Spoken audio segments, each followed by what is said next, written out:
Shabbat Shalom, meus amados, a palavra do Eterno nos diz, Zahor et Yom HaShabbat Lekadishu. Lembra-te do dia de Shabbat para o santificar. Queridos amados, neste segundo comentário da Parashá Vayera, nós vamos agora meditar no texto que está no início da Parashá.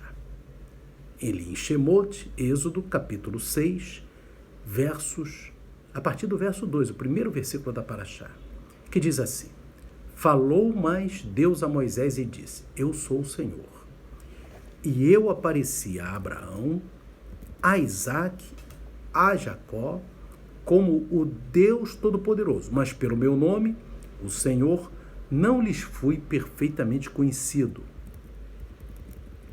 E também estabeleci a minha aliança com eles, para dar-lhes a terra de Canaã, a terra de suas peregrinações, na qual foram peregrinos.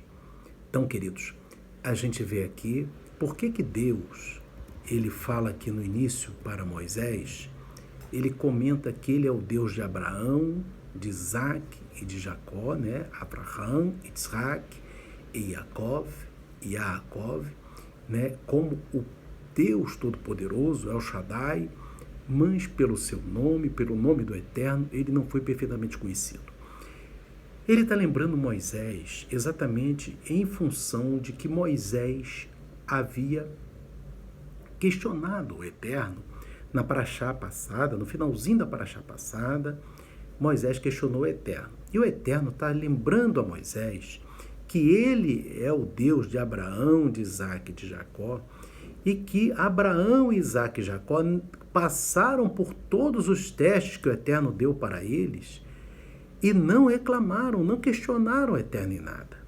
O Eterno está fazendo ver Moisés que Abraão, ele falou para Abraão: Abraão, vai para uma terra que eu vou lhe mostrar. Abraão sai da terra que ele estava, bem, tranquilo, ele segue o lugar para o qual o Eterno diz que ele vai, ele chega nessa terra de Canaã, e quando ele chega lá, tem uma grande fome, olha, e ele é obrigado a fugir para o Egito, mas não questionou o Eterno em nada, amém? Foi testado sempre, e o Eterno está lembrando Moisés: Abraão nunca me questionou.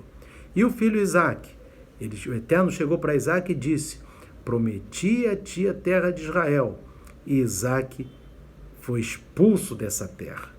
Passando testes, também não reclamou. Da mesma maneira, o Eterno prometeu a Jacó: eis que te dou essa terra. Jacó saiu da terra de Israel, da terra de Canaã, fugido de Esaú, chegou na casa de um tio perverso, Labão, amém, que o enganou várias vezes. Então, mas mesmo assim, Jacó não questionou o Eterno. Então, o Eterno está falando com Moisés aqui: olha, eles não me questionaram. Passaram por todos os testes que eu coloquei para eles. Eles foram muito fiéis, não me questionaram, e você agora está me questionando, Moisés. E Moisés, o interessante, irmãos, que primeiramente, são duas situações diferentes, né? Os sábios dizem que há uma situações diferentes, porque na verdade Abraão, Isaac e Jacó estavam sendo testados pessoalmente na sua vida.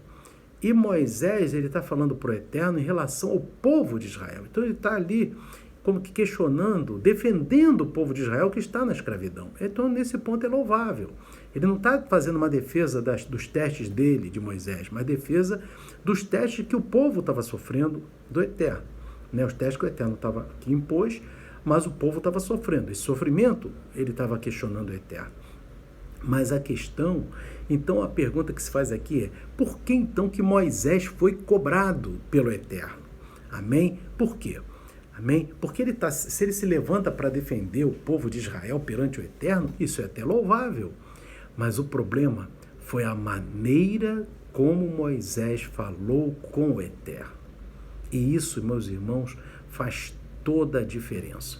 Quando você vai ali no finalzinho da Parashá de semana passada, né, em Êxodo capítulo 5, verso 22, quando o povo de Israel está lá sendo escravizado, e depois que Moisés fala com o faraó, né, o faraó aperta mais as cargas do povo de Israel. Então o povo de Israel chega, os filhos de Israel chegam e falam com Moisés: Moisés, piorou nossa situação, você piorou nossa situação. Aí Moisés chega para o Eterno no final da paraxá da semana passada e diz assim, no capítulo 5 de Êxodo, verso 22. Então, tornando Moisés ao Senhor, disse: Senhor, por que fizeste mal a este povo? Por que me enviaste?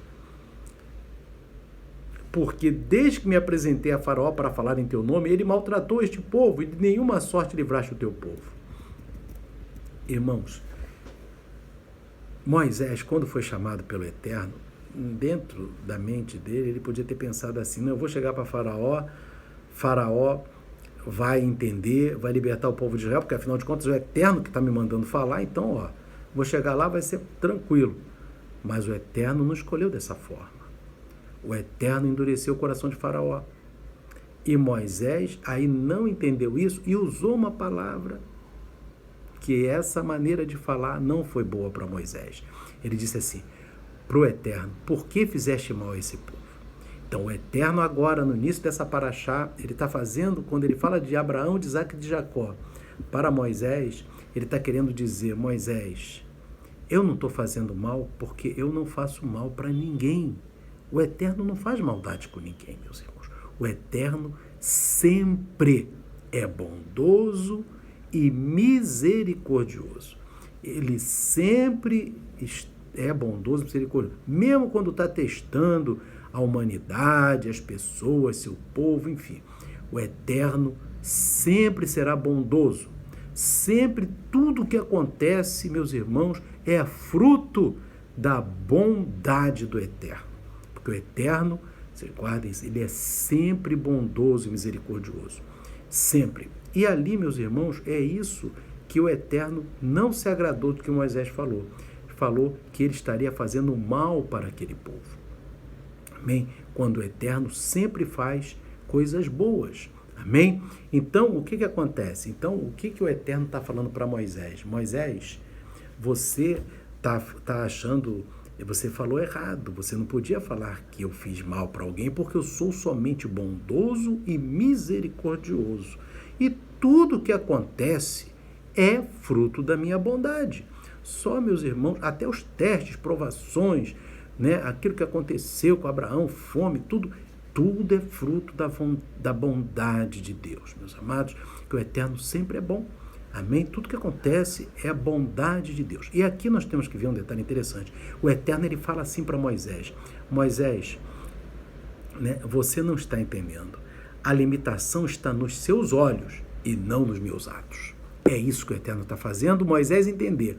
Isso aqui me traz uma história, meus irmãos. Tinha um homem que ele passando numa rua, ele começa uma casa, e ele vê, houve um grito, né, de ai, ai, ai, né, gritos de sofrimento, e ele olha, ele chega pertinho assim da porta, olha pelo buraco da fechadura e vê ali um homem deitado e sofrendo, parecia que alguém estava atacando ele. Ele chama a polícia arromba aquela casa e quando entra, era um consultório dentário e o homem estava ali simplesmente sendo tratado pelo dentista, né, que estava fazendo um canal ali na boca dele e, enfim, ele estava sentindo algumas dores. E aí a polícia fala: por que você não chamou aqui? Não está tendo problema nenhum, isso aqui é um consultório dentário. Aí a polícia foi embora, né, que não tinha nenhum motivo, ali estava até tratando do paciente. E aí, meus irmãos, qual a lição que fica para nós? É que nós não temos a visão que o Eterno tem do todo. Nós sempre estamos olhando pelo buraco da fechadura. Nossa visão é pequenininha. O que a gente compreende do mundo é só o que a gente vê pelo buraco da fechadura do mundo. Amém? Mas o Eterno não. O Eterno vê tudo. Ele vê tudo de uma forma completa. Então, meus amados, todos os problemas que tem na tua vida, na vida de cada um de nós, irmãos. Amém? Nós devemos estar sempre orando ao Eterno, amém? Clamando pela sua bondade, agradecendo tudo ao Eterno, exaltando o nome do Eterno, amém? Ao invés de você, meu irmão, minha irmã, falar para Deus que você tem grandes problemas, por favor, avise aos seus problemas que você tem um grande Deus. Amém? Que o Eterno abençoe a todos. Shalom, Shabbat Shalom. Amém e amém.